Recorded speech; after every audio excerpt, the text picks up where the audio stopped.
Hi, and welcome to September's Tribach Mudlid podcast. Today I wanted to talk to you about harvesting nature. At the moment, I'm seeing lots and lots of posts going up. What's this? I tried eating this. It didn't taste very nice. If you cannot identify something 100%, do not eat it. I am very serious in that fact. Certain things can kill you. So, for example, elderberries. Brilliant, wonderful, wonderful thing to eat, not raw. Do not eat them raw. They contain cyanide, the pips, the seeds.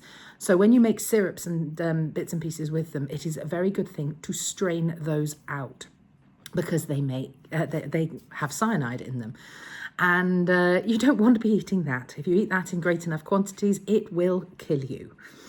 So from that, some very easy things that I've been harvesting this month.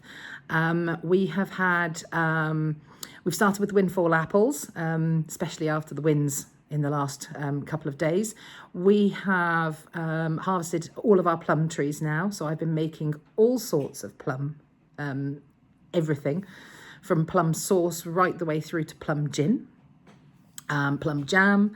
I'll do a little montage of that shortly. I have harvested some hazelnuts and they're currently sat in a little basket ripening in the window ledge. Managed to beat the squirrels to some, yay! Again, that's another important thing to remember is only harvest what you can and will use. Don't waste it. If you aren't going to be able to use it, leave it in the hedgerows. Somebody else might come along and make use of it, or the wildlife will make use of it. We are in a mast year, however, so you can collect a little more. Now, another thing I've harvested some elderberries, some rose hips, some blackberries. We've been making blackberry smoothies with the children, which has been a real hit. So that is literally just milk, frozen blackberries and a blob of honey whizzed up in the blender, and the kids are loving those. We have been making all sorts of cakes and things with the blackberries. I intend roasting the hazelnuts up and probably putting them into a cake at some point as well. And it's all rather exciting. It's that time of year where everybody starts getting a bit squirrely themselves. Can you feel that pull to start getting everything ready for the winter? That is autumn. It is that rush. I think in previous years I've attributed it to that back to school itis, but I think it also is that draw into nature to get everything ready so we're all ready for the winter and to hunker down and almost hibernate in our homes a little. So what else have we been making? We had a pineapple from the local shop, and it had sat on the side for a bit to ripen, and then it had gotten a bit far. So we carved it up, ate some of it, but we were never going to eat it all before it went over. So we have made something called tepache. I'll put a screenshot up of the recipe that we used. A really simple ferment to make, and it's really tasty. Really, really tasty. So we've made tepache.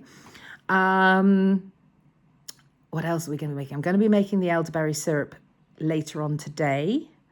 I have got, you can possibly hear the little clicks and whirs over to the side. I'm in my studio cabin at the moment for my yarn dyeing and all sorts of other courses that I run here. And I've also got the dehydrator on over there, dehydrating herbs for teas and tonics through the winter. I have dehydrated meadowsweet, rose petals. I've got rosemary, sage, pineapple sage, and lemon mint currently there, ready for teas through the winter. I've got some lemon balm still to do. I've also hung bunches up to dry as well. So some for the dehydrator and some just hung up. And that will do us for things like the balms and the oils that I make. It'll do for teas, it'll do for food. So the rosemary and the sage and things, they'll go into stuffing at Christmas. What else we got over there? We've got other ones then for the soaps. So the bunches I dry will be for soaps and bits and pieces.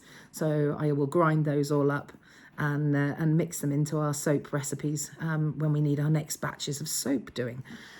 Other things. Sorry, looking around me for the inspiration factors to see what else I've been up to. So I've been infusing oils with some of the dried herbs and some of the fresh herbs ready for balm making. I have, we've harvested the plums. We've done everything plum. I will put a montage in here.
And we are about to start now on the apples.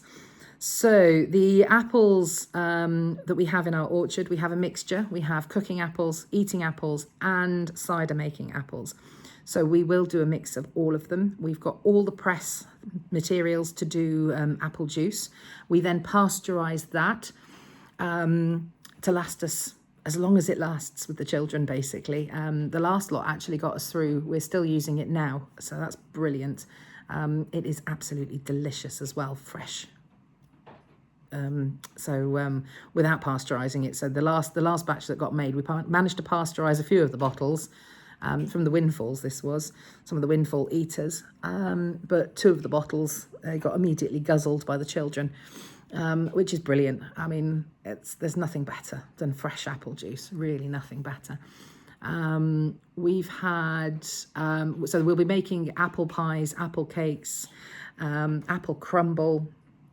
I've saved the blackberries, so when the apples are ready, I can just chop up, mix a few in, and pop them into crumbles, which I can then freeze for ease over the winter. We can just grab one out, pop it in the oven, and away we go for pudding on nights where we feel we need it.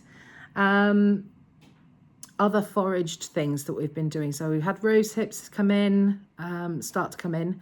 I'm planning to harvest the hawthorn berries. At the moment, my ponies, not ponies, my horses are currently in the field, which is just behind the cabin here, and that's the mainstay of our hawthorn. It would be wonderful if I could actually use the horses to stand on or to sit on to get the extra height, because they've certainly got the height. They're 15.3, the horses, but bless him, the only one that's rideable is Ben, and he's blind, so he would take some directing just to get him to walk nicely along that field edge, bless him. So I will be out once I've moved them into another field for some fresh grass. I will be out and harvesting hawthorn berries to have a go at making hawthorn ketchup, which is rather exciting. Another important point to note is if you're on any medication and things, it's always worth checking the contraindications of any wild food that you are using. So if you've got, for example, thyroid issues, you should steer well clear of lemon balm.